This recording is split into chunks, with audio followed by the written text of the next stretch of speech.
The Fighter and the Kid subreddit has done some investigative reporting and found out Andrew Santino is lying about a tragic story a la Steve Renazizi's. If you don't know, Steve Renazizi's is a comic who says he was in the World Trade Center when 9/11 happened. That turned out to be a lie. They've caught Andrew Santino doing the same thing. So Bill Burr fan 420.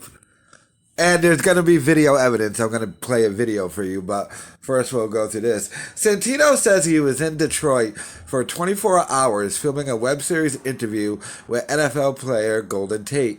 He says he and his crew stayed in the same hotel as Chris Cornell the same night that he hanged himself in the hotel bathroom. That night was May 18th, 2017. Santino says he then left the next morning and the film crew told him Cornell died in their same hotel the night before.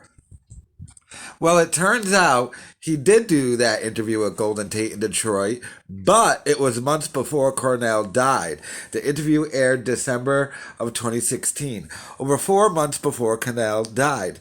Here are 2 articles timestamps proving the date of the interview. Santino's own Instagram confirms he was in Vancouver, British Columbia, Canada on May 19th, which was the day after Cornell died. There is nothing on his social media about being in Detroit on the 18th. Andrew Santino is a liar and a fraud. Let's not forget the time he lied to Dr. Drew about how he caught COVID. Update, Santino is now hiding comments on the Instagram post in question. This is a clear admission of guilt. He's trying to make this go away. Now here's the video of him talking about this.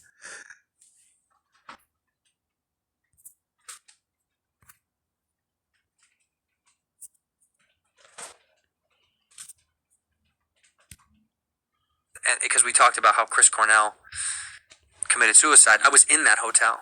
How wild is that? I was in Detroit interviewing Golden Tate. Wait, at the same time? Yep. No. I was there that same weekend. night? I was there. I was there. We were there. Dude, isn't that weird? Doesn't that feel so weird when I was doing an interview with Golden Tate when he was with Detroit. Yeah. And we had 24 hours in Detroit to do this show that I was doing. So we literally flew in. I was exhausted. We had already traveled a bunch, and we just did this quick interview at his old high school, at a local high school. And it was super late, and then they were like, "Do you guys want to go get dinner or drinks?" I was like, "Dude, I'm so tired. I think I'm gonna go home." I go home to the hotel. I pass out so hard. I wake up the next day rushing to get my flight, and I get to the airport, and everyone's really somber. And I was like, "What's going on?" I'm thinking, "Oh my God, did the tape get lost or whatever?" Because the crew was, they were like, "No, dude, in the hotel that we're in is Chris Cornell killed himself in Detroit in the night that I was there." In the night that I was there. Oh my God. I know I could have stopped him. You could have. I think about it every day. I could have stopped him. We could have still have Soundgarden.